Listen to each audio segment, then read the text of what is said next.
Ethan Cole was 48 hours from death and didn't know it. The Millionaire CEO dismissed his swollen leg as jet lag, his shortness of breath as stress, his chest pain as heartburn from bad hotel food. The doctors he refused to see could have told him otherwise, that a massive blood clot was traveling through his body like a ticking bomb. But while Ethan conducted million-dollar deals from his penthouse suite at the Grand Ridge Resort, one person had already diagnosed him.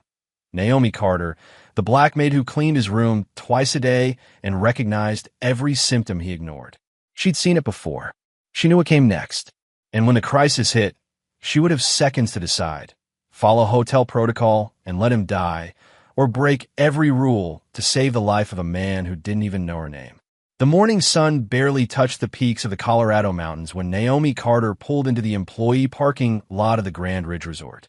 At 32, she had worked at this luxury hotel for 5 years, arriving each day at 6 in the morning with the same quiet determination that had carried her through life. The February air bit at her cheeks as she hurried through the staff entrance, already mentally organizing her day's tasks. "Morning, Naomi," called out Marcus, the night security guard, as she signed in. "Another early bird day for you." "You know me," Naomi replied with a warm smile, adjusting her uniform. "These rooms don't clean themselves." In the staff break room, she found Rosa Gonzalez already pouring coffee, the steam rising between them like a familiar morning ritual. Rosa had started at the hotel just 6 months ago, but the two women had formed an easy friendship. "You hear about the VIP checking in today?" Rosa asked, lowering her voice conspiratorially. "Some tech millionaire. They've got the whole penthouse floor blocked off for him." Naomi shrugged, tying her hair back into a neat bun. "Rich people come and go.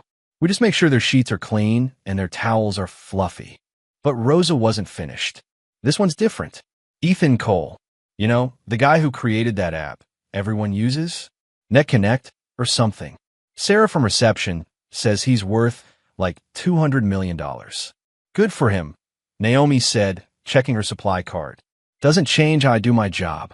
The truth was, Naomi had heard of Ethan Cole. Who hadn't? The man's face had been plastered across business magazines for the past 3 years. Self-made millionaire by 35, revolutionary tech entrepreneur, the golden boy of Silicon Valley who had recently moved his company headquarters to Denver. But to Naomi, he was just going to be another guest who probably wouldn't even notice she existed. The morning passed in its usual rhythm. Naomi moved through the rooms with practiced efficiency, her movements almost choreographed after years of repetition. She had just finished the 3rd floor when her supervisor, Janet, appeared. "Naomi, I need you up on the penthouse level," Janet said, slightly out of breath. "Mr. Cole just arrived, and he's already asking for extra amenities. You know how these types are." Naomi nodded, though she noticed Janet's expression seemed more anxious than usual. "Everything okay? Just be extra careful up there. This guest is important to the hotel. Really important." As Naomi rode the elevator to the top floor, she wondered what made this particular millionaire so special. The doors opened to reveal a hallway that screamed luxury. Marble floors, original artwork on the walls, fresh orchids in crystal vases every few feet. She could hear voices coming from the main suite. "I specifically requested a workspace with proper lighting," a man's voice said, not quite shouting, but carrying an edge of frustration. "This won't do at all." "Of course, Mr. Cole. We'll have maintenance adjust the fixtures immediately," came the nervous reply from Tom, the hotel's general manager himself. Naomi approached with her card, keeping her eyes down as she'd been trained to do around high-profile guests. But as she passed the open doorway, she couldn't help but glance inside. Ethan Cole stood near the window, his back to her, gesturing at something on his laptop. He was tall, maybe 6 feet, with dark hair that looked like he'd been running his hands through it. His suit probably cost more than Naomi made in 3 months, perfectly tailored to his lean frame. But something seemed off. The way he stood, slightly favoring his left leg. The stiffness in his shoulders. "Excuse me," Tom noticed her. "Mr. Cole, this is Naomi, one of our best housekeeping staff. She'll be taking care of your suite during your stay." Ethan turned, and Naomi got her first real look at him. 38 years old according to the magazines, but he looked older today. His face was handsome in that clean-cut, magazine cover way, with sharp cheekbones and intense green eyes. But those eyes looked tired, and his complexion seemed pale, almost gray in the morning light. "Fine," he said dismissively, already turning back to his laptop. "I need fresh towels twice a day. And real coffee, not that instant garbage. Can you handle that?" "Of course, sir," Naomi replied quietly. Tom ushered her out, whispering urgently, "Whatever he needs, just make it happen. He's staying for 2 weeks, and we cannot afford any complaints." Naomi spent the next hour preparing the suite to Ethan's specifications. As she worked, she couldn't shake the image of how he'd looked. She'd seen enough people come through the hotel to recognize exhaustion, but this seemed different. The slight grimace when he'd shifted his weight. The way he'd pressed his hand briefly to his side when he thought no one was looking. That afternoon, she returned to refresh the towels as requested. Ethan was on a conference call, pacing back and forth in front of the windows. She worked silently, but her trained eye noticed details others might miss. A small prescription bottle in the wastebasket, the label torn off. Faint red blotches on his ankle, visible when his pant leg rode up as he walked. The way he paused mid-sentence to clear his throat, then again a minute later. "The Singapore expansion is non-negotiable," he was saying into his phone. "I don't care if the team thinks we're moving too fast. We need to strike while—" He stopped, coughing slightly. "Sorry, just the altitude here. As I was saying," Naomi finished her work and was about to leave when Ethan ended his call. He looked at her, really looked at her for the first time. "You're very quiet," he observed. "Most of the staff here can't stop chattering." "I figure you're here to work, not to chat with the maid," Naomi replied, then wondered if she'd been too frank. But Ethan almost smiled. "Almost. Exactly right. What's your name again?"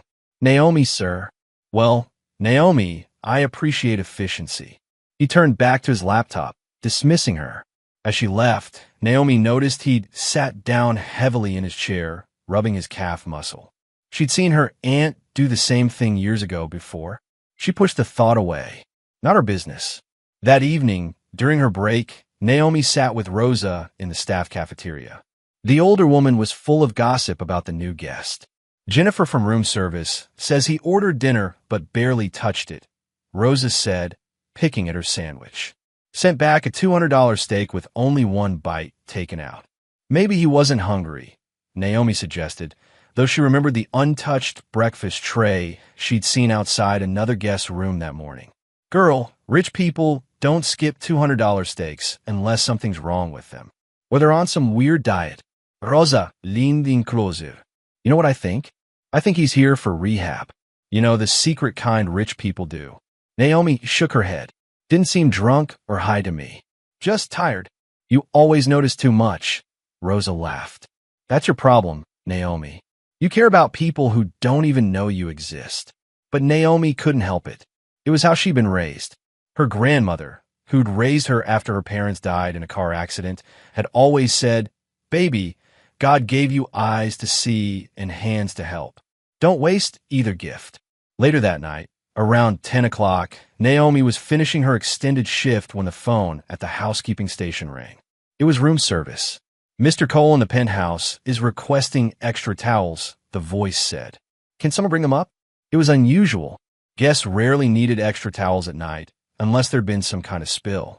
Naomi volunteered to go, partly out of curiosity and partly because she was already heading that direction to clock out. She knocked softly on the suite door. "Housekeeping." "Come in," came Ethan's voice, sounding strained. She found him in the living area, sitting on the couch with his leg elevated on the coffee table.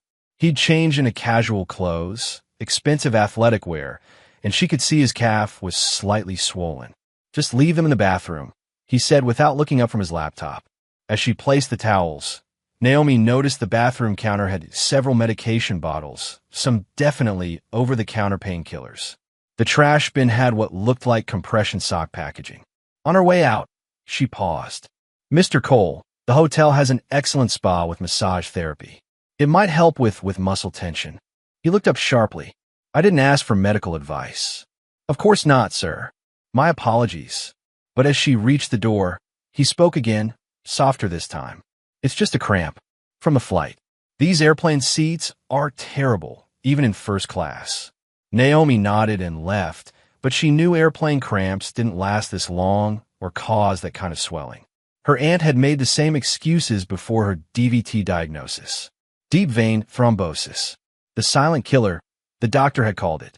The next morning arrived gray and overcast, matching Naomi's unsettled mood. She'd barely slept, her mind returning repeatedly to Ethan Cole's swollen calf and labored breathing. It wasn't her place to interfere, she knew that. But something in her gut wouldn't let it go. She arrived at work to find the hotel buzzing with activity. Ethan had apparently been up since 4 in the morning, conducting international calls. The night shift reported he'd ordered coffee 3 times between midnight and dawn. Man never sleeps, Marcus told her as she signed in. Security says his lights were on all night. That can't be healthy. Naomi began her rounds, saving the penthouse for last. When she finally reached Ethan's suite at 9 o'clock, she found something concerning. 2 breakfast trays sat outside his door, both virtually untouched. The tea was cold, maybe 1 sip taken. The food had been moved around, but not really eaten. She knocked and entered with her passkey when no one answered. The suite was empty, but evidence of Ethan's presence was everywhere. Papers scattered across the dining table, 3 laptops open to different screens, empty coffee cups creating rings on the expensive wood furniture. As she cleaned, Naomi couldn't help but notice more troubling signs. The bed had barely been slept in, just the corner turned down as if he'd laid on top of the covers briefly. There were more medication bottles in the bedroom, and a heating pad left on the armchair. She was changing the sheets when she accidentally knocked over Ethan's gym bag with her cart. Its contents spilled across the floor, and she hurried to gather everything before he returned. Compression socks, several of them. A prescription bottle that rolled under the bed. She retrieved it and glimpsed the label before replacing it. Blood thinners, but an old prescription dated 3 months ago with most pills still inside. There was also a crumpled piece of paper, what looked like a doctor's note or prescription.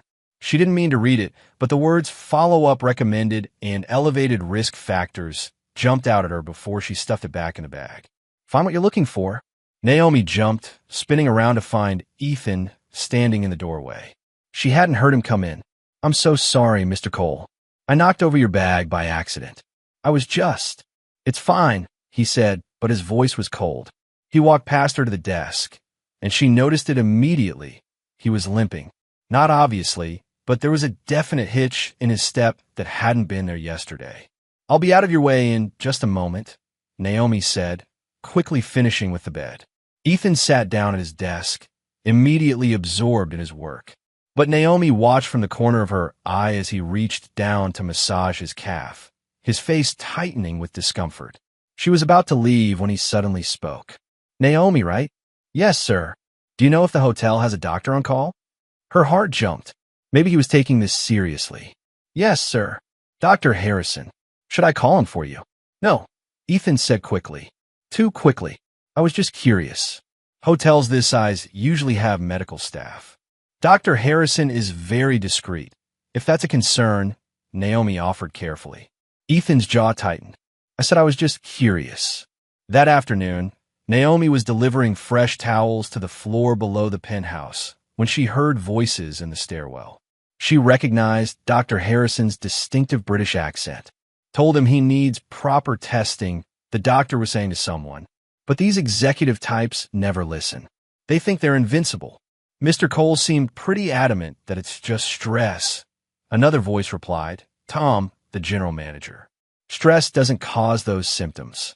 I was in there for all of 10 minutes before he practically threw me out. Said he didn't need a doctor telling him to slow down. Naomi's worst fears were confirmed. Ethan had called the doctor, but then refused treatment. She continued with her duties, but her mind was racing. Why would someone ignore such obvious warning signs? During her lunch break, she sat in the corner of the cafeteria with her phone, Googling symptoms. Leg swelling, check. Shortness of breath, check. Pale complexion, check. Every medical website said the same thing. Seek immediate medical attention. What are you reading so intensely? Rosa asked, sliding into the seat across from her. Just research, Naomi said, putting her phone away. About our millionaire guest? Rosa's eyes gleamed with interest. Girl, I told you not to get involved. These rich people have their own doctors, their own everything. They don't need us worrying about them. But what if? What if nothing? You save your worry for people who appreciate it. Like your brother. How's he doing at college, by the way? Naomi smiled, despite her concern. Good. Great, actually. Made the dean's list last semester. See? That's where your energy should go. Not on some workaholic who probably hasn't said thank you once since he got here.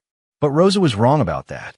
That evening, when Naomi delivered the second set of towels Ethan had requested, he did thank her. He was on a video call when she entered, visible on the large screen, talking to what looked like a boardroom full of people. The quarterly projections are off, he was saying, then paused to cough. Excuse me. As I was saying, the projections, another cough longer this time. He muted himself, the coughing fit continuing for several seconds. Naomi quietly placed a glass of water on his desk.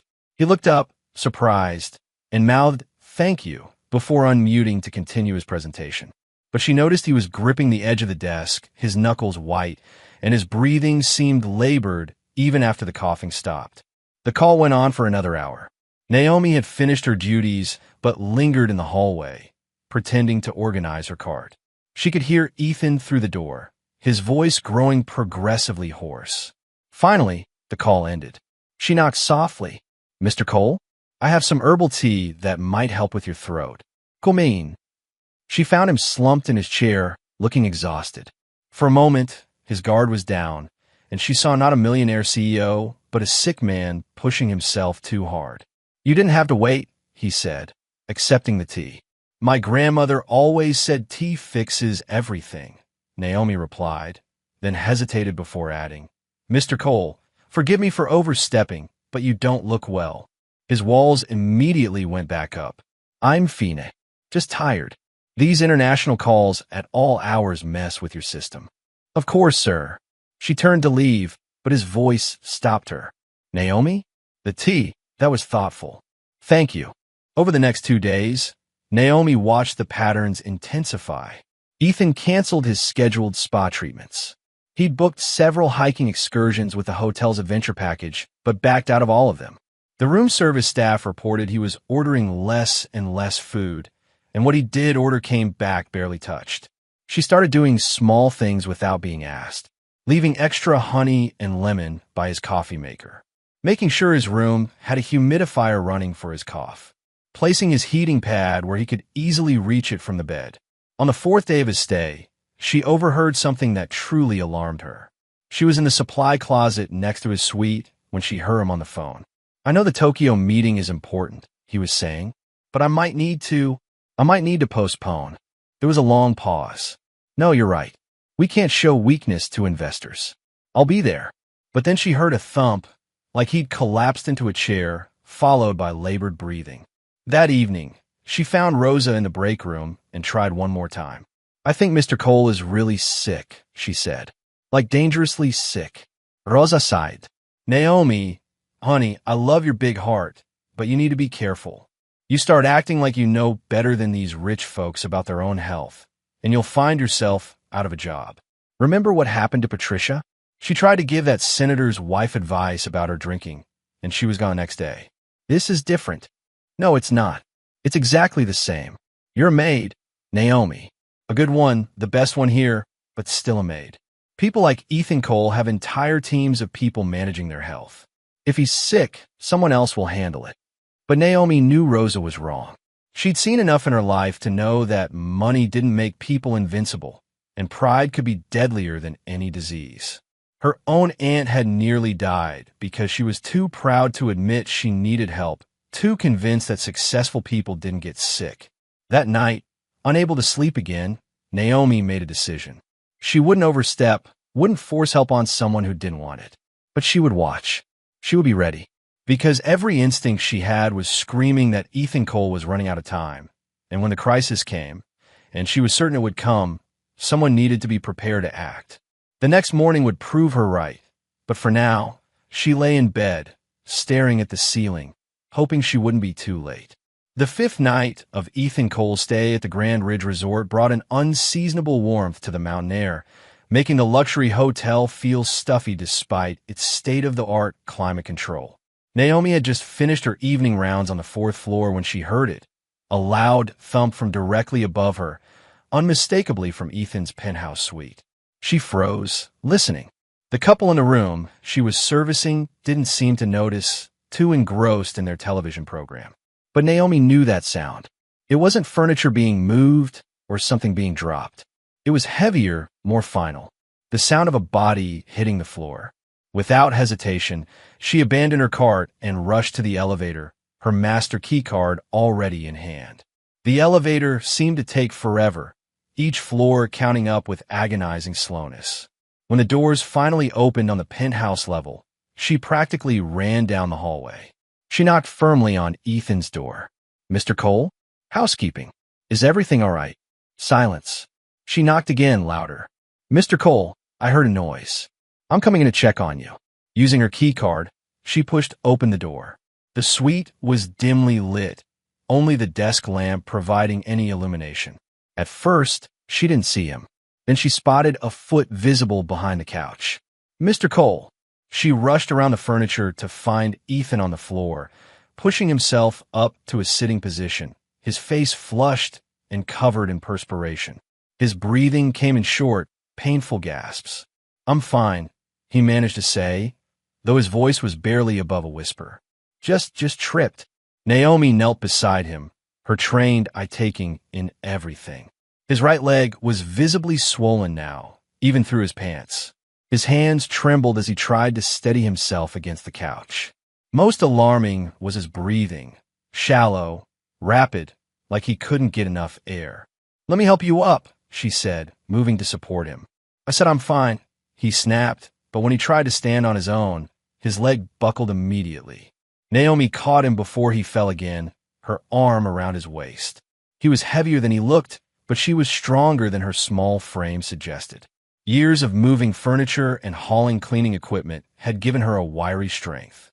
"Just lean on me," she said firmly, using the same tone she used with her stubborn brother when he was sick. "We're going to get you to the couch." For once, Ethan didn't argue. He let her guide him to the sofa, collapsing onto it with obvious relief. Up close, she could see his lips had a slight bluish tinge. Her aunt's lips had looked the same way before they'd rushed her to the hospital.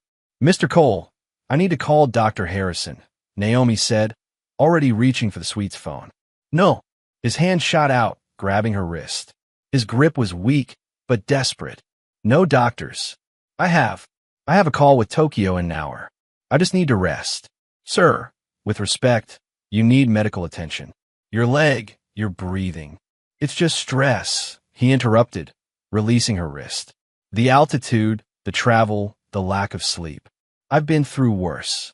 Naomi stood there, torn between respecting his wishes and knowing he needed help. She compromised. "At least let me get you some water and help you elevate that leg." He nodded, too exhausted to argue further. She quickly gathered pillows from the bedroom, propping his leg up on the coffee table. The swelling was even worse than she'd thought. His ankle was nearly twice its normal size. She brought him water, which he sipped gratefully, and a cool washcloth for his forehead. "You don't have to stay," he said after a few minutes, some color returning to his face. "I'm sure you have other rooms to clean." "My shift is almost over," Naomi lied. She still had 2 hours left. "I'll just tidy up a bit while you rest."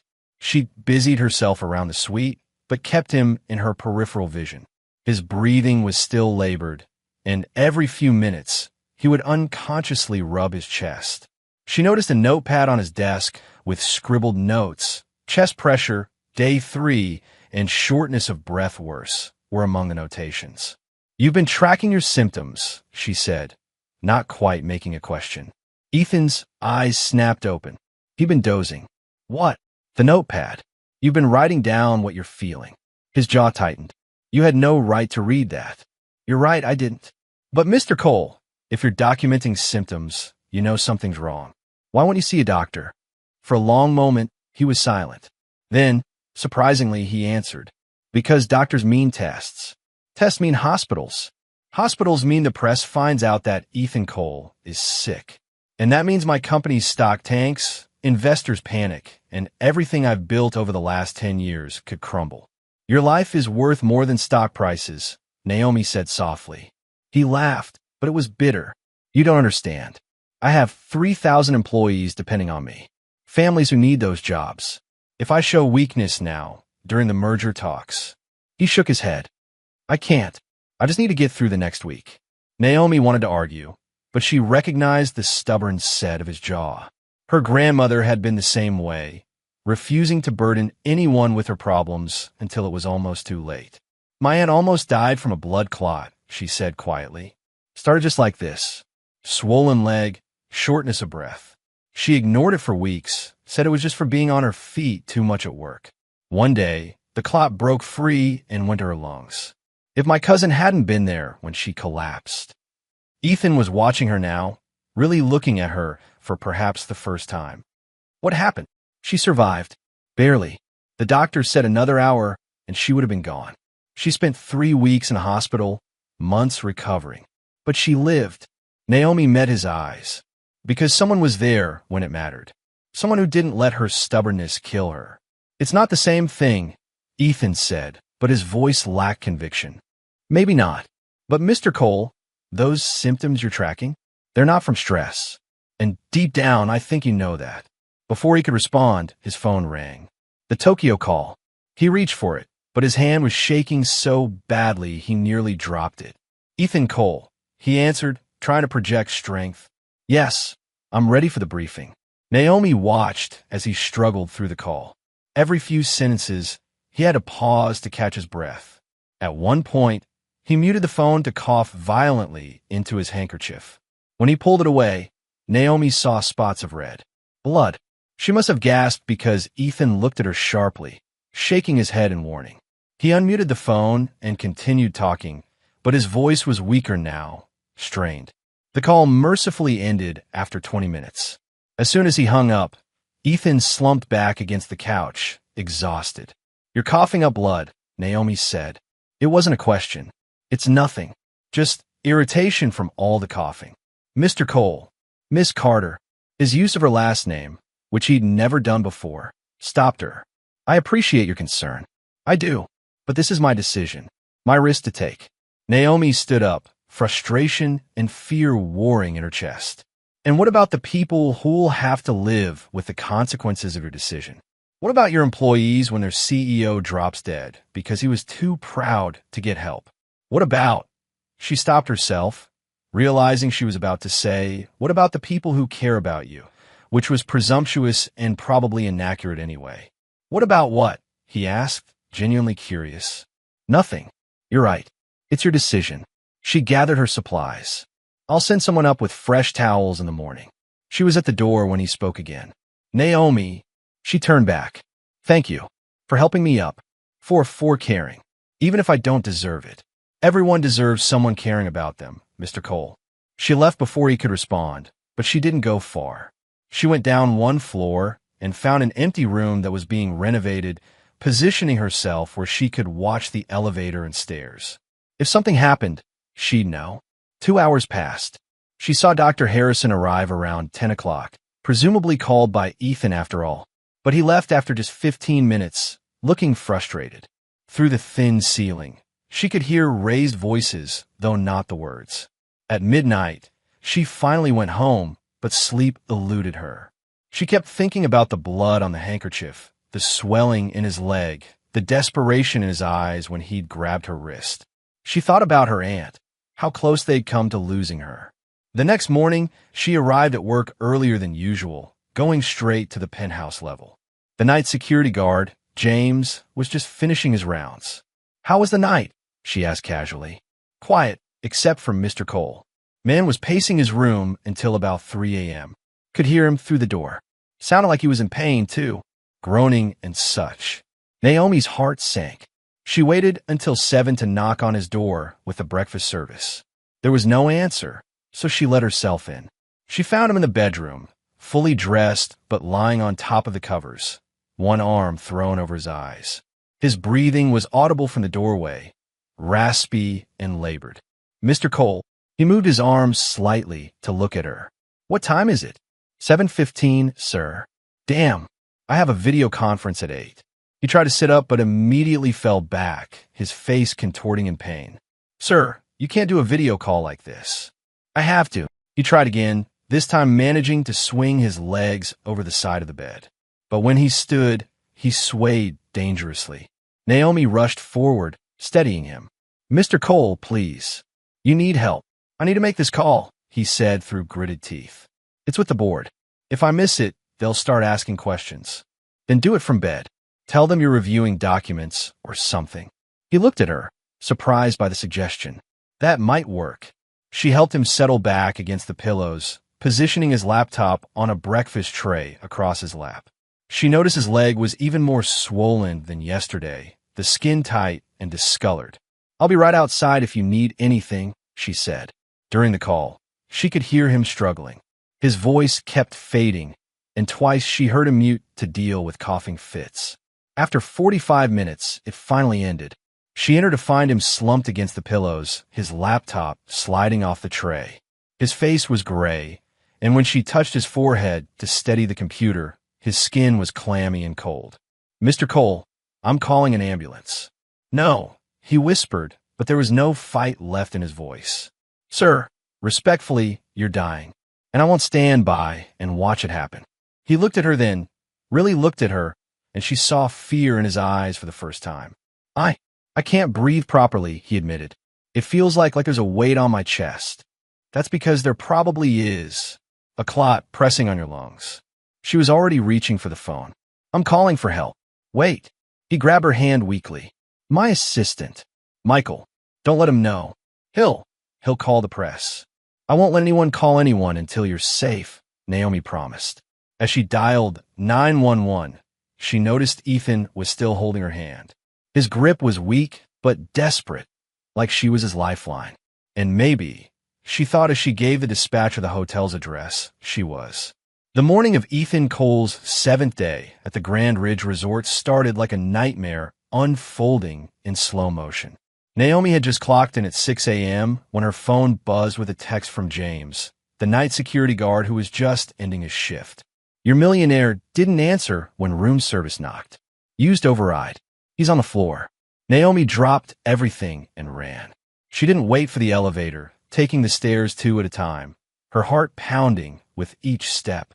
7 floors had never seemed so high. By the time she burst through the stairwell door onto the penthouse level, her lungs were burning, but she didn't slow down.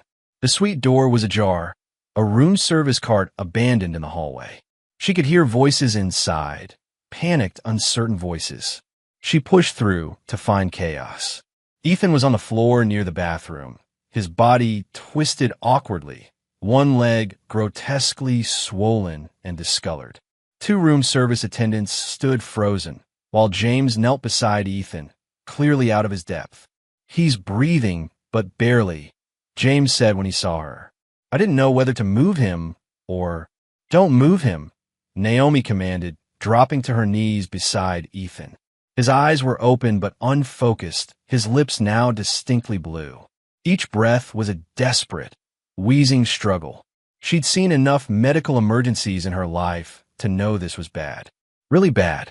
"Call the front desk," she ordered one of the room service attendants. "Tell them we need an ambulance immediately. Possible pulmonary embolism." "But Mr. Thompson said we need authorization before," the young man stammered. "I don't care what Thompson said." Naomi's voice cracked like a whip. "This man is dying. Call 911 now, or I'll hold you personally responsible for what happens." The attendant scrambled for his phone. "James, go to the supply closet on the 3rd floor. There's a portable oxygen tank in the emergency kit. Run." James didn't question her, just took off sprinting. Naomi turned her attention back to Ethan. His eyes had found hers, and she saw terror there. His mouth moved, tried to form words, but no sound came out. "Don't try to talk," she said, taking his hand. "Just focus on breathing. In and out. Help is coming." His hand gripped hers with surprising strength, his eyes pleading. She understood what he couldn't say. Don't let me die. You're not dying on my watch, Mr. Cole, she said firmly. I didn't spend a week watching you ignore every warning sign just to lose you now. Tom Thompson, the hotel manager, burst through the door, his face red with exertion and anger. What is going on here? Who authorized an ambulance? I did, Naomi said without looking up from Ethan. You don't have that authority. Mr. Cole specifically requested no medical intervention without his express consent. This is a liability nightmare. This is a man dying, Naomi interrupted, her voice deadly calm. And if you try to stop that ambulance, I'll make sure every news outlet in the country knows that the Grand Ridge Resort let a guest die because of paperwork. Thompson's mouth opened and closed like a fish, but before he could respond, James returned with the oxygen tank. Naomi had helped her enough times to know the basics. She carefully placed the mask over Ethan's face, adjusting the flow. Slow breaths. She coached him. Don't fight it. The oxygen seemed to help slightly. His color improved marginally, though his breathing remained labored. She kept her fingers on his pulse, rapid and thready, but present. Where are the paramedics? She demanded. 5 minutes out, someone answered. 5 minutes felt like 5 hours. Naomi kept talking to Ethan, her voice calm and steady, telling him about her brother's latest college adventure, about the sunrise she'd seen that morning, anything to keep him focused and fighting. My aunt survived this, she told him. She was stubborn like you, ignored it too long, but she survived. You will too. Thompson had retreated to the doorway, frantically making phone calls, probably to the hotel's lawyers. 2 junior housekeeping staff had arrived, Maria and David, and Naomi immediately put them to work. Maria, go downstairs and make sure the paramedics know exactly where to come. David, clear everything from the hallway to make room for the stretcher. They jumped to obey. There is something about Naomi's calm authority that made people listen, even though she was just a maid who had no real power in the hotel hierarchy. Ethan's assistant, Michael, chose that moment to arrive, having apparently been notified by Thompson. He was a thin, nervous-looking man in his 30s, his face a mask of barely controlled panic. Oh God, what happened? Is he conscious? I need to call the board, the investors. You need to get out of the way, Naomi said sharply. The only call that matters right now is the one that gets him to the hospital alive. You don't understand, Michael said, pulling out his phone. If news of this gets out, the stock will crater. I have to do damage control. Naomi stood up so fast that Michael actually stepped back. If you make one call that isn't to help save his life, I will personally throw that phone out the window. Are we clear? You can't threaten me. Do you know who I am? You're the assistant who's about to explain to everyone why you prioritize stock prices over your boss's life. Naomi shot back. How do you think that will play in the press? Before Michael could respond, the paramedics arrived.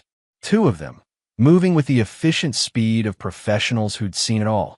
They immediately took over, checking Ethan's vitals, starting in 4, preparing him for transport. Probable P.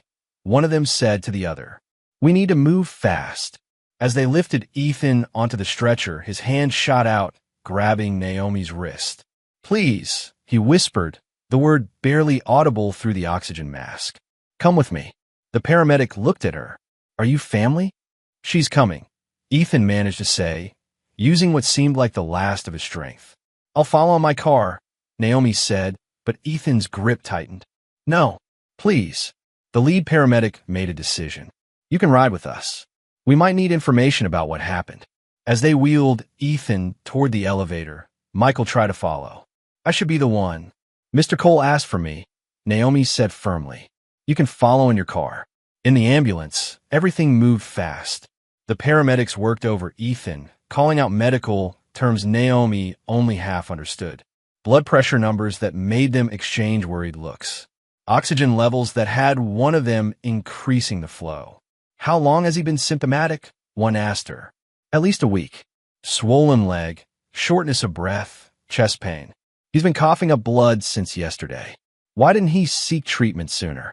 He's stubborn, Naomi said, holding Ethan's hand as the ambulance wove through traffic, sirens wailing, and scared of appearing weak. Ethan's eyes found hers. Through the mask, She could see him try and smile. It was a ghost of an expression, but it was there. "You're going to be okay," she told him, squeezing his hand. "You're too stubborn to die." At the hospital, they whisked him away immediately. Naomi found herself in a waiting room, suddenly unsure what to do. She wasn't family. She wasn't even really a friend. She was just a maid who'd refused to look away. A doctor appeared after what felt like hours, but was probably only 30 minutes. "Are you the one who came with Mr. Cole?" "Yes." "Is he?" "He's stable. You were right about the pulmonary embolism. A massive one. If he'd waited another hour or two." The doctor shook his head. "Your quick action saved his life." Relief flooded through Naomi so intensely that she had to sit down. "He's asking for you," the doctor added. "He's sedated but conscious. Room 314. Naomi made her way to the room, her legs shaky. She found Ethan connected to multiple machines for lines running into both arms, but his color was already better. His eyes were closed, but they opened when she entered. "You saved my life," he said, his voice hoarse but clear. "You almost killed yourself with stubbornness," she replied, surprising herself with the anger in her voice. "Do you have any idea how close you came?" The doctor explained. He paused, seeming to gather strength. "I'm sorry. You tried to warn me. Everyone tried to warn you. You just wouldn't listen." "No," he corrected. "Everyone else gave up when I pushed back. You didn't." "Why?" Naomi considered the question. "My grandmother always said that sometimes caring about someone means doing what's right for them, even when they don't want you to." "Your grandmother sounds wise." She was. They sat in silence for a moment. Then Ethan spoke again. "Michael is probably having a meltdown. Your assistant was more worried about stock prices than your life." Ethan's expression darkened. "That doesn't surprise me. Michael has always been about the numbers." He paused, studying her. "You stood up to him. To Thompson, too, for what the paramedics said. They were in the way. You took charge. In a crisis, you took charge and saved my life." His eyes were intense despite the medication. "I won't forget that, Naomi." Before she could respond, Michael burst through the door, phone in hand, already talking rapidly. "Ethan, thank God.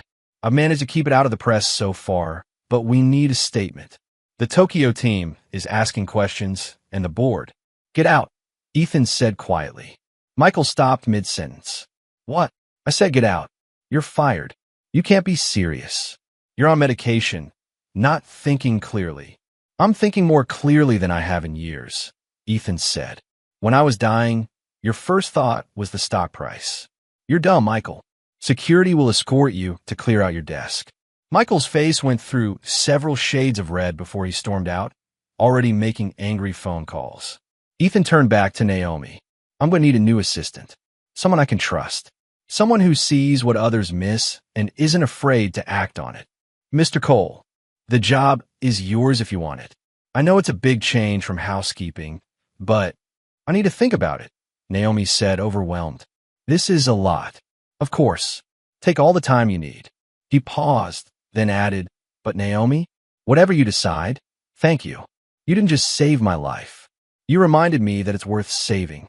A nurse came in to check his vitals, and Naomi took that as her cue to leave. As she walked back through the hospital corridors, she felt the adrenaline finally leaving her system, replaced by a bone-deep exhaustion. Her phone buzzed. It was Rosa, along with about 20 other messages from coworkers. "Girl, what happened? Thompson is losing his mind, and everyone's saying you saved the millionaire's life." Naomi smiled despite her exhaustion. She had saved his life. The maid who everyone said cared too much had seen what others missed and acted when it mattered most. As she stepped outside into the morning sun, she realized something had fundamentally changed. Not just for Ethan, but for her too. She had found her voice, her authority, her purpose. And whatever happened next, she would never be just the quiet maid in the background again. The elevator at Denver Presbyterian Hospital moved with agonizing slowness as Naomi made her way to the cardiac unit. It had been 3 days since Ethan's emergency, and she'd finally worked up the courage to accept his assistant's invitation to visit. Not Michael. He was gone. But Sarah, a temporary replacement from Ethan's company who seemed genuinely concerned about her boss's well-being. Naomi still wore her hotel uniform, having come straight from her shift. She debated changing, but decided against it. She wasn't trying to be someone she wasn't. As the elevator doors opened on the 5th floor, she saw the difference immediately. This wasn't the emergency ward where she'd last seen Ethan. This was where wealthy patients recovered. Private rooms that looked more like luxury hotel suites, nurses who spoke in hushed tones, fresh flowers everywhere. "You must be Naomi," a woman said, approaching with a warm smile. She was in her 50s, professionally dressed, with kind eyes. "I'm Dr. Rebecca Sterling, Ethan's physician. He's been asking for you every day." "How is he?" Naomi asked, following the doctor down the pristine hallway. "Recovering well, physically. The clot was massive, one of the worst I've seen in someone his age. But we caught it in time, thanks to you." Dr. Sterling paused outside room 514. "He told me you recognized the symptoms when everyone else missed them. My aunt had something similar. I just noticed the patterns. Well, you're noticing save his life. He's lucky to have someone who cared enough to push past his stubbornness." The doctor's expression grew more serious. "Fair warning, he's been difficult, trying to work from his bed, arguing with nurses, demanding to be discharged. Maybe you can talk some sense into him." Naomi knocked softly and entered. The room was indeed more like a high-end hotel suite than a hospital room, with a sitting area, large windows overlooking the city, and medical equipment discreetly tucked away. Ethan was propped up in bed, 3 laptops arranged around him, talking rapidly into a Bluetooth headset. He looked better than when she'd last seen him, color in his face, breathing normally, but still pale, still fragile-looking in the hospital gown. When he saw her, his whole demeanor changed. The hard business edge softened.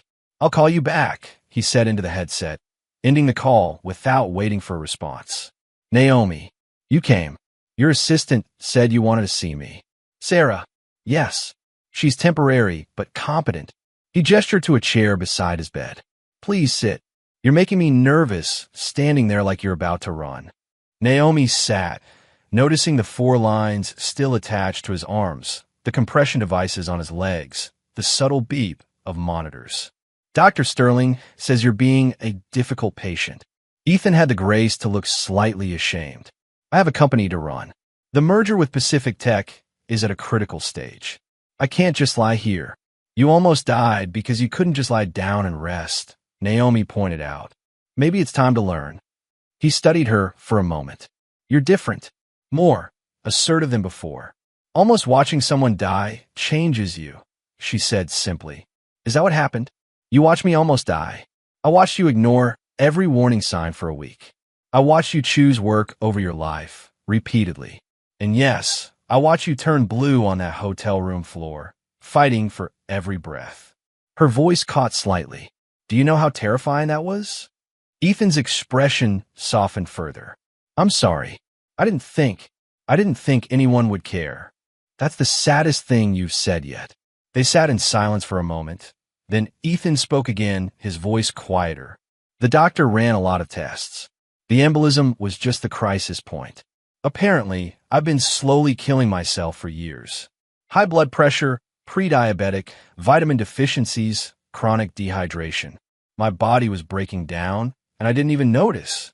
"Or you noticed and ignored it," Naomi suggested gently. "Maybe." He looked out the window. "My father died at 42. Heart attack at his desk. They found him the next morning, still clutching his phone. He'd been in the middle of a deal." Naomi waited, sensing there was more. "I always swore I wouldn't be like him.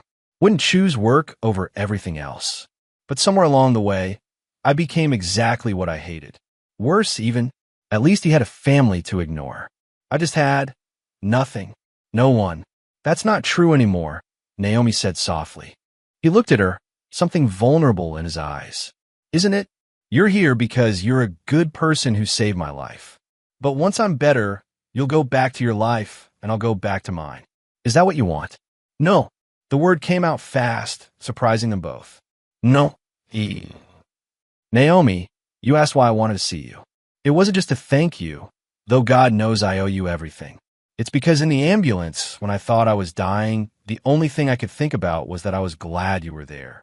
Not my assistant, not my board members, not any of the people who were supposed to matter in my life. You, the woman who saw me, really saw me, when everyone else just saw the CEO. Before Naomi could respond, the door burst open. A man in an expensive suit strode in, followed by two others. The lead man was in his 60s, silver-haired, with the bearing of someone used to being obeyed. "Ethan," he said, ignoring Naomi completely. "We need to talk about the Tokyo situation." "Richard," Ethan's voice went cold. "I'm in the middle of something. Your little medical drama has put the entire merger at risk. The Japanese are questioning your ability to lead. We need you back in the office, showing strength." "I'm in the hospital, Richard. I nearly died." "Nearly doesn't count in business." Richard finally noticed Naomi, his eyes dismissing her instantly. "Could you give us the room? This is a private conversation." "She stays," Ethan said firmly. Richard's eyebrows rose. "I don't think you understand the sensitivity." "I understand perfectly.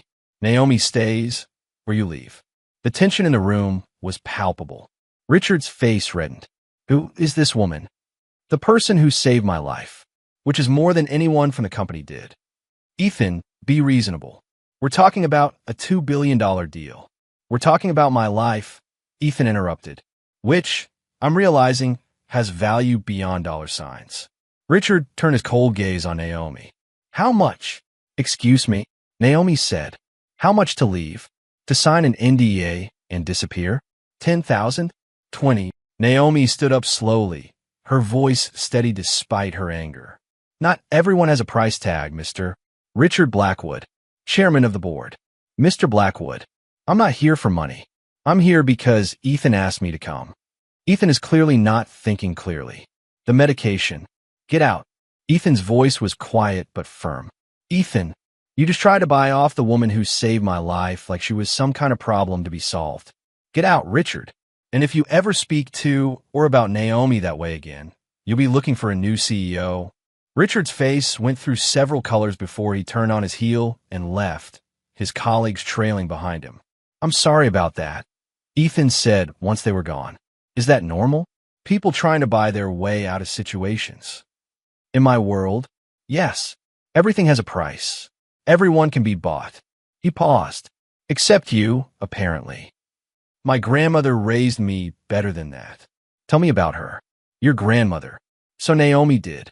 She talked about growing up in a small apartment in Chicago, about her grandmother working 3 jobs to keep them afloat after her parents died, about lessons learned over homework at a kitchen table, about Sunday dinners and church services, and the importance of seeing people, really seeing them."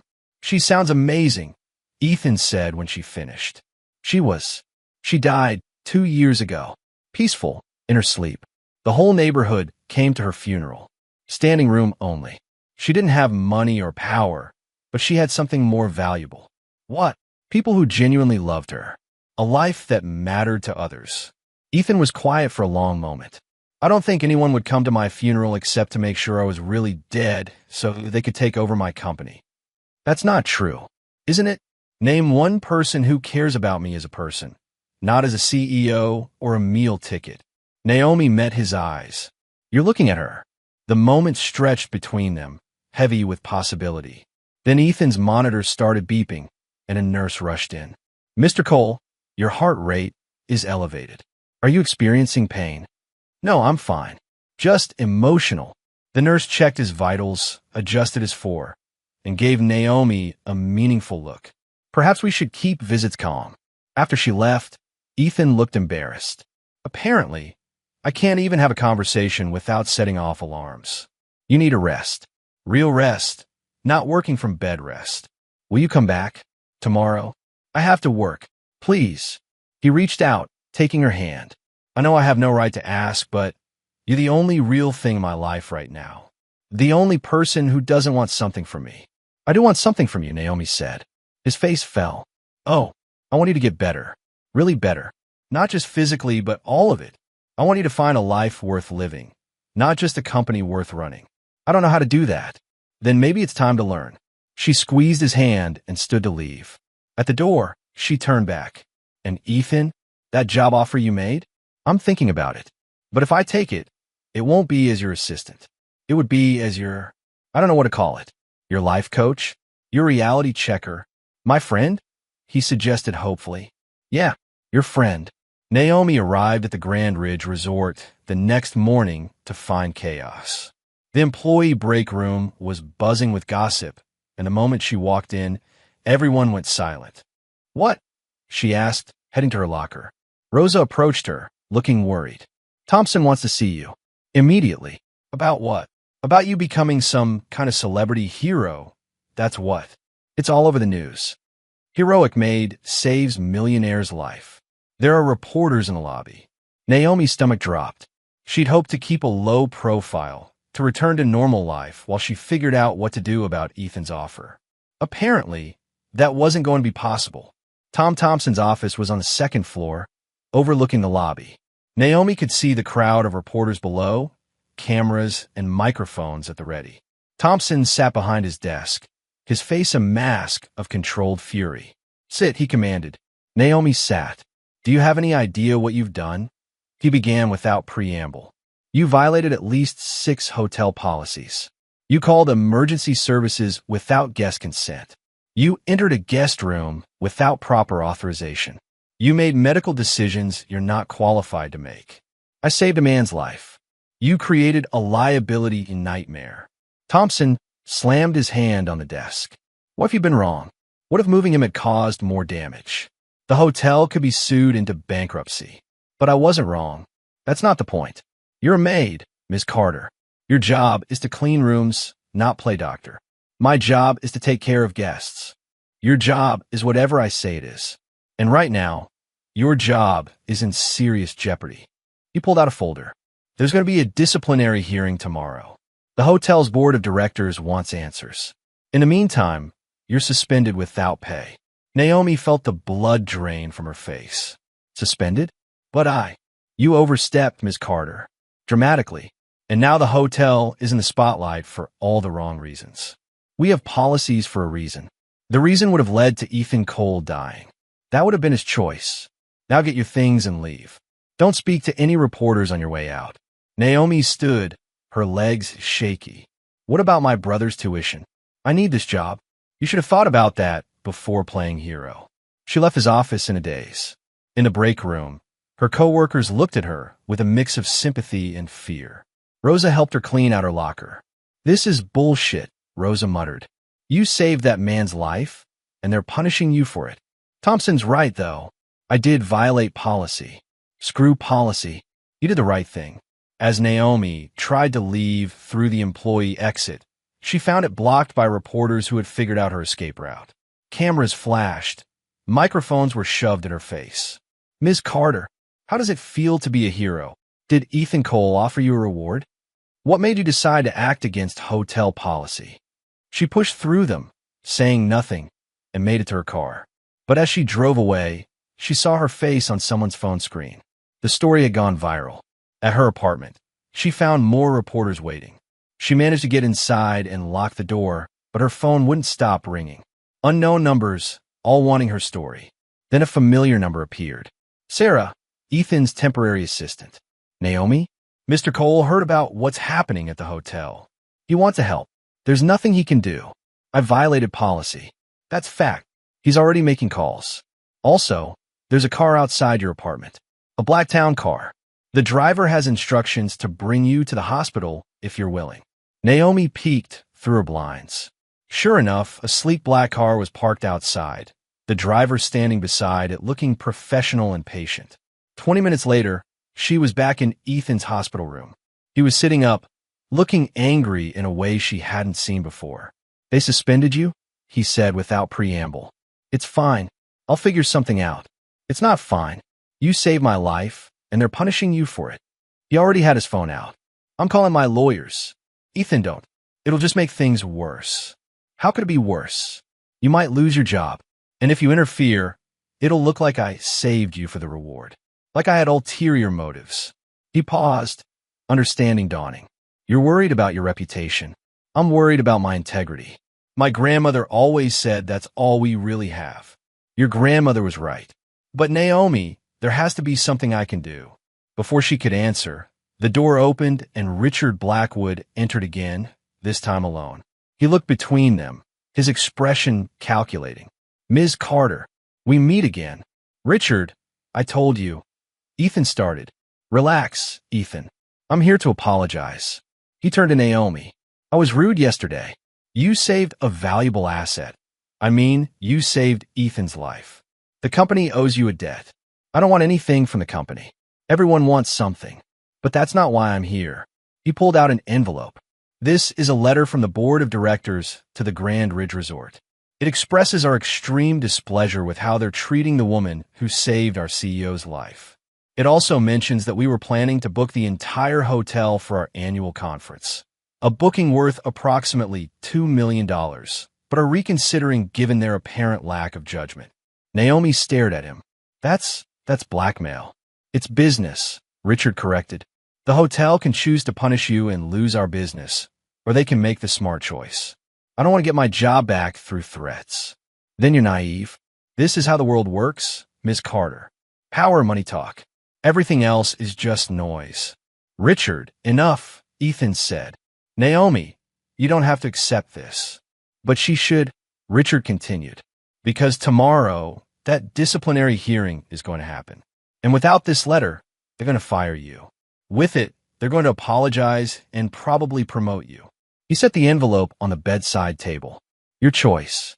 He left, and Naomi stared at the envelope like it might bite her. "I hate that he's right," Ethan said quietly. "I hate that this is how my world works." "Is he right, though? That without that letter, I'll be fired." "Probably. Thompson is covering his ass. He needs someone to blame." Naomi picked up the envelope, feeling its weight. "If I use this, I'm no better than them. Using power to get what I want. You're using power to correct an injustice. That's different, is it?" They sat in silence for a moment, then Ethan spoke. "There's another option." "What?" "Take my job offer. Leave the hotel. Let them fire you if they want. It won't matter because you'll have a better position. One where you're valued for your judgment, not punished for it." "Ethan, I know it's a big change. But Naomi, you're wasted cleaning hotel rooms. You have instincts, intelligence, courage. You could do so much more. As your assistant, as whatever you want to be, I need someone I trust. Someone who sees through the bullshit and isn't afraid to call me on mine. The title doesn't matter." Naomi's phone buzzed. It was her brother, David, calling from college. "I should take this," she said. "Naomi," David's voice was excited. "I just saw the news. You're famous. You saved that tech guy." "David, my roommates are freaking out. You're trending on Twitter." "It's complicated, David." "What's complicated?" "You're a hero." His voice softened. "Mom and Dad will be so proud. Grandma, too." After she hung up, Ethan was watching her. "Your brother?" "Yeah, he's excited. Thinks I'm some kind of hero." "You are. I'm just someone who couldn't look away." She stood, picking up the envelope. "I need to think about all of this. The job offer, the letter, everything. Take all the time you need. But Naomi, whatever you decide, don't let them make you feel small for doing the right thing. The world needs more people who can't look away." That evening, back in her apartment, Naomi sat at her kitchen table with the envelope in front of her. Rosa had come over with Chinese takeout and wine. "So let me get this straight," Rosa said, pouring them both generous glasses. "The Millionaire offered you a job. His board is basically threatening the hotel if they fire you. And you're sitting here agonizing about what to do? It's not that simple. Girl, it's exactly that simple.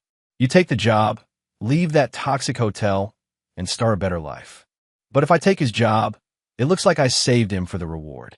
Who cares what it looks like? You know the truth." "Ikare." Rosa studied her. "You really like him, don't you? This isn't just about the job." Naomi didn't answer, but her silence was telling. "Oh, honey," Rosa said softly, "you fell for the Millionaire?" "I didn't fall for the Millionaire. I see who he could be. Under all that money and power, there's a decent person who's lost and lonely and needs someone to remind him that life is about more than stock prices. And you want to be that someone? I want to help him, yes. But not as an employee, not as someone he pays. That's not real. So what do you do?" Naomi looked at the envelope again. Tomorrow, she would face the disciplinary hearing. She would have to decide whether to use Richard's letter whether to accept Ethan's offer, whether to fight or walk away. But tonight, she just wanted to sit with her friend, drink wine, and pretend her life hadn't completely changed in the span of a week. Tomorrow would come soon enough, and with it, decisions that would alter everything. The private dining room in Ethan's penthouse suite at the Grand Ridge Resort felt surreal to Naomi. Just 2 weeks ago, she'd been cleaning this very room, and now she sat across from Ethan at an elegantly set table, the Denver skyline glittering beyond the windows. He'd been discharged from the hospital 3 days earlier against medical advice, but with a full-time nurse and strict conditions.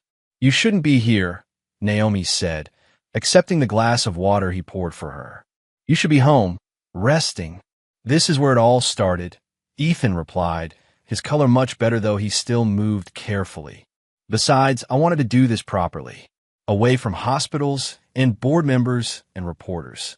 The disciplinary hearing had been a disaster that turned into a triumph. Thompson had been ready to fire her when Richard's letter arrived by courier, along with something unexpected, a full investigation report from Ethan's security team. It revealed that several other guests had complained about feeling unwell during their stays, symptoms that were dismissed as altitude sickness. Naomi's actions had prompted a review that uncovered a ventilation problem affecting the penthouse level, potentially saving future lives. The hotel board had not only reinstated her, but offered her a promotion to guest services manager. She turned it down. "I still can't believe you rejected their offer," Ethan said, cutting into his salmon with careful precision. His appetite had returned, though he ate slowly. It was guilt money. They didn't want me. They wanted to avoid a lawsuit. "So what will you do now?" "I don't know. My brother's tuition is due next month, and my savings won't cover it." Ethan set down his fork. "Naomi, we need to talk about something. Something I discovered while I was in the hospital." His tone had changed, becoming serious, almost grim. He pulled out a folder from beside his chair, placing it on the table between them. "After my embolism, the doctors ran extensive tests. They found something unusual in my blood work, traces of a substance that shouldn't have been there." "What kind of substance?" "A pharmaceutical compound that, in small doses over time, can increase clotting factors, make someone prone to embolisms." He opened the folder, revealing medical reports and test results. "Someone was poisoning me, Naomi." Slowly, carefully, but deliberately. Naomi's hand flew to her mouth. "Who would do that?" "That's what my security team has been investigating. The compound was in my private supplement bottles, the ones only my inner circle had access to." He pulled out another document. 3 people could have done it. Richard, who wanted me pushed out so he could take over the CEO position. Michael, my former assistant, who was selling information to our competitors. Or, he paused, seeming to struggle with the words. Or, Naomi prompted. Or James Thornton, my personal physician and supposed friend for the last 5 years. He's been managing my health supplements, insisted I take them religiously. Ethan's voice turned bitter.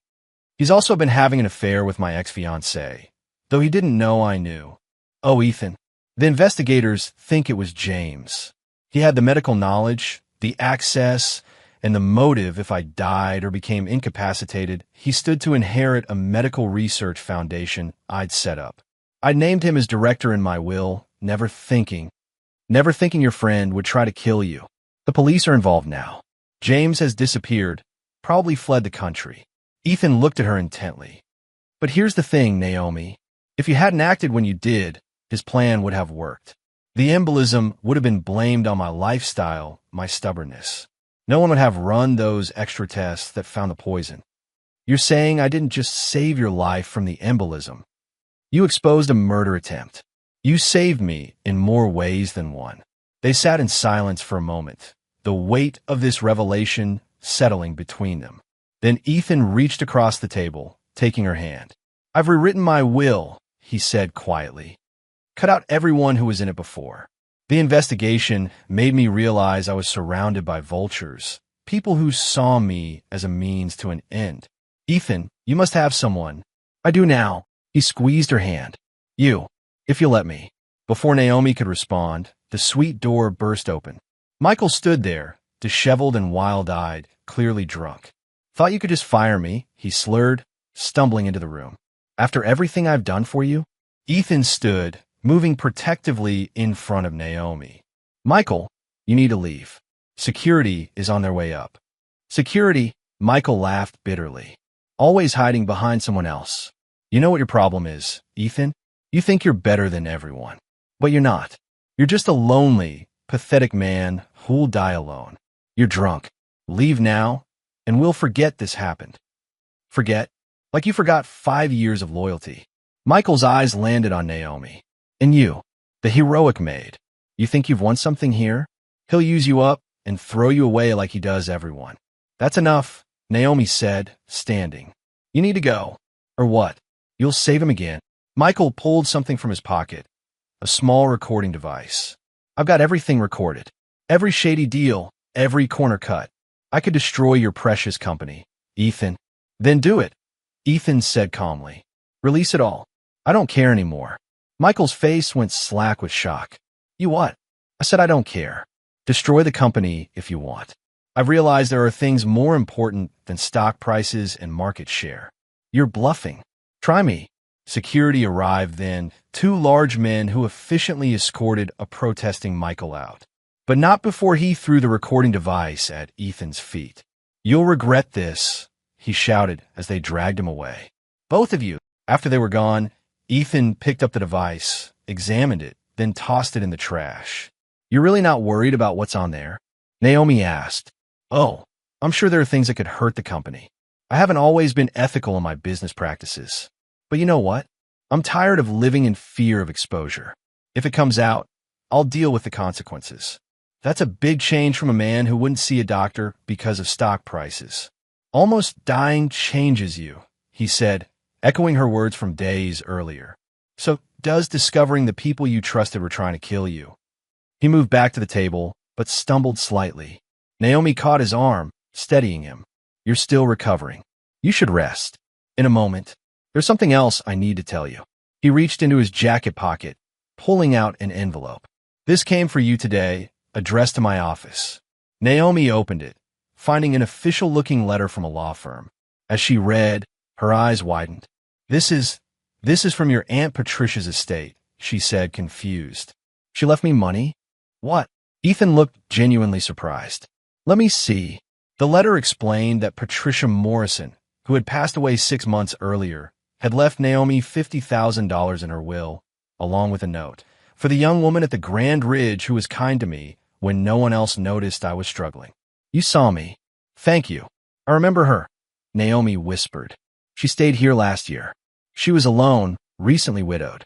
I spent extra time with her just talking. I didn't know she was wealthy, Ethan finished.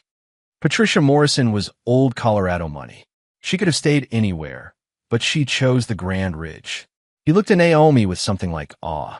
You really do see people, don't you? Even when they're trying to be invisible. Everyone deserves to be seen. I love you. The words hung in the air between them. Ethan looked as surprised as Naomi felt, as if the declaration had escaped without his permission. I'm sorry, he started to say, but Naomi stopped him. Don't apologize for that. Never apologize for that. But you don't. I mean, you're not my anything, Naomi said. Not my employer, not my responsibility. You're just Ethan, and I think I love you too. He kissed her then, soft and tentative, as if afraid she might disappear. When they pulled apart, both were breathless. So what happens now? Naomi asked. Now we figure out how to build something real. No employer-employee dynamic, no power imbalance. Just us. I like the sound of that. A knock at the door interrupted them. Sarah entered, looking apologetic. Mr. Cole, I'm sorry to interrupt, but there's been a development. James Thornton has been arrested at the Canadian border. The police want to know if you'll press charges. Ethan looked at Naomi, then back at Sarah. Yes, full charges. He tried to kill me. There's more, Sarah continued. The board is meeting tomorrow. Richard Blackwood is trying to force a vote of no confidence, claiming you're emotionally compromised. Let him, Ethan said. Schedule a press conference for tomorrow afternoon. It's time to tell the truth about everything. 6 months later, Naomi stood at the podium in the grand ballroom of the Four Seasons, looking out at an audience of nearly 500 people. The See Them Foundation launch event had drawn healthcare professionals, business leaders, and media from across the country. She spotted Ethan in the front row, giving her an encouraging smile. "My grandmother used to say that God gave us eyes to see and hands to help," Naomi began, her voice steady despite her nerves. "6 months ago, I was a housekeeper who noticed something others missed. Today, we're launching a foundation that will train healthcare and hospitality workers to recognize the signs of pulmonary embolism and deep vein thrombosis. Because sometimes, seeing what others miss can save a life." The applause was warm and genuine. As she continued her speech, talking about the foundation's goals and the screening programs they would implement, she thought about how much had changed. The press conference Ethan had called had been explosive. He'd revealed everything: the poisoning attempt, the toxic culture in his company, his own near-death experience. The stock had initially plummeted, just as he'd predicted. But then something unexpected happened. The transparency, the vulnerability, the human story behind the corporate facade had resonated. New investors came forward, drawn to a CEO who valued life over profits. The company had not only survived, but thrived under Ethan's new leadership approach. Richard Blackwood had been voted off the board. Michael had tried to sell his recordings to competitors, but found no takers. Ethan's public confession had rendered them worthless. James Thornton was serving 15 years for attempted murder. As for Naomi and Ethan, they'd taken things slowly. She'd insisted on maintaining her independence, using Patricia Morrison's inheritance to pay off her brother's tuition and start taking business classes herself. She didn't work for Ethan, but with him as co-founder of the foundation. The medical community estimates that up to 900,000 Americans are affected by blood clots each year. Naomi continued her speech. Many of these cases could be prevented or caught earlier with proper awareness. That's what we're here to change. After her speech, the reception was in full swing when Rosa found her, champagne in hand. "Look at you, giving speeches to rich people," Rosa teased. "Remember when you were just a quiet girl who noticed too much?" "I'm still that girl," Naomi said, "just with a bigger platform and a millionaire boyfriend." "That too," Naomi laughed. David appeared, now graduated and working for a tech startup. "Sis, that was amazing. Mom and Dad would be so proud." "Grandma too," Naomi added, touching the small locket she wore with her grandmother's picture. Dr. Rebecca Sterling approached, the physician who'd treated Ethan. "Naomi, wonderful speech. I wanted to tell you, we've already had 3 cases this month where nurses caught DVT early because of the training program you started at Denver Presbyterian. 3 lives saved. That's incredible." "It's just the beginning," Dr. Sterling said. "What you and Ethan are building here, it's going to change how we approach patient care." As the evening wound down, Naomi found herself on the balcony, looking out at the Denver skyline. Ethan joined her, wrapping his arms around her from behind. "You were brilliant tonight," he said. "I was terrified. It didn't show." He paused, then added, "I have something for you." He handed her a small velvet box. Inside was not a ring, as she'd half expected, but a key. "What's this?" "The key to the new foundation headquarters. The building went through today. It's ours. I mean the foundation's." "Ethan, that must have cost. Consider it an investment in saving lives. Besides, I've learned that money is just a tool. It's what you do with it that matters. You have changed. You changed me. You saw who I could be before I did." They stood together in comfortable silence. Then Ethan spoke again. "There's going to be a new guest at the Grand Ridge next week. A senator who's been looking pale and tired in recent photos. I thought maybe you could." "No, Naomi laughed. I'm retired from secretly monitoring hotel guests." "But what if? Then someone else will have to see what others miss. I've got my hands full with you." A year later, the foundation had expanded to 20 cities. The Grand Ridge Resort had become the first hotel in the country to have all staff trained in DVT recognition. Tom Thompson, who'd once tried to fire Naomi, now proudly displayed a plaque commemorating the hotel's role in saving Ethan Cole's life. The wedding was small, just family and close friends, held in the hospital chapel where Ethan had recovered. Dr. Sterling officiated. She'd gotten ordained online, just for the occasion. "Do you remember," Ethan said in his vows, "you once told me that everyone deserves someone caring about them? You became that someone for me when I'd given up on deserving anything. You saw past the money, the power, the walls I'd built, and found something worth saving." "You save yourself," Naomi replied in hers. "I just reminded you that you were worth saving. And you reminded me that caring too much isn't a flaw. It's a gift." Rosa was the maid of honor, David the best man. The reception was held in the hospital cafeteria, transformed with flowers and lights, with patients and staff invited to celebrate. It was unconventional, unexpected, and perfect. 3 years later, Naomi walked through the Grand Ridge Resort again, this time as a guest. She was there for a medical conference, presenting the Foundation's latest research on early detection. The hotel had changed, more diverse staff, better training programs, a whole new culture of care. She recognized the young woman cleaning her room, Maria, who'd been a junior housekeeper during Ethan's crisis. "Mrs. Cole," Maria said, surprised. "I didn't know you were staying here. Just for the conference. How are things?" "Different. Better. We have regular health checks now, and they actually listen when we raise concerns about guests." Maria paused. "You changed everything, you know. Not just for Mr. Cole, but for all of us. You showed us that we matter, that what we see matters." That evening, Naomi stood in the penthouse suite where it had all begun. Ethan was in Tokyo, closing a deal that would fund free DVT screening in underserved communities. They'd learned to balance their lives, their work, their love. Her phone buzzed with a text from him. Saw a businessman on the plane rubbing his calf. Made sure he knew the signs. "You've turned me into you." She smiled, texting back. "Good. The world needs more people who can't look away." As she gazed out at the mountains, Naomi thought about the journey from that first morning when she'd noticed a limping millionaire to now. She'd saved more than Ethan's life that day. She'd saved his soul, and he'd given her purpose beyond what she'd imagined possible. The next morning, checking out of the hotel, she noticed a man in an expensive suit favoring his left leg as he walked to the elevator. She hesitated for just a moment, then approached him. "Excuse me, sir. I don't mean to intrude, but I notice you're limping.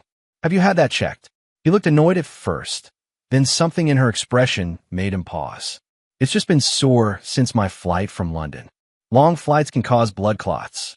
There's a free screening clinic 2 blocks away. The See Them Foundation runs it. It would take 10 minutes to check.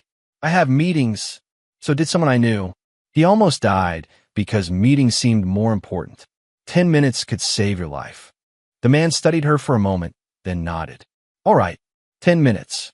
As Naomi watched him leave for the clinic, she smiled. She might not be cleaning rooms anymore, but she was still taking care of people, still seeing what others missed. And sometimes that made all the difference. The Foundation's latest report showed that their training programs had contributed to identifying over 3,000 cases of DVT early, potentially saving hundreds of lives. Each case was a reminder that one person paying attention, one person caring enough to speak up, could change everything. Ethan liked to say that Naomi had saved him, but she knew the truth was more complex. They'd saved each other. He'd given her the platform to make a difference on a scale she'd never imagined. She'd given him a reason to live beyond spreadsheets and stock prices. Standing in the hotel lobby one last time, Naomi remembered her grandmother's words. "Baby, God gave you eyes to see and hands to help. Don't waste either gift." She hadn't wasted them.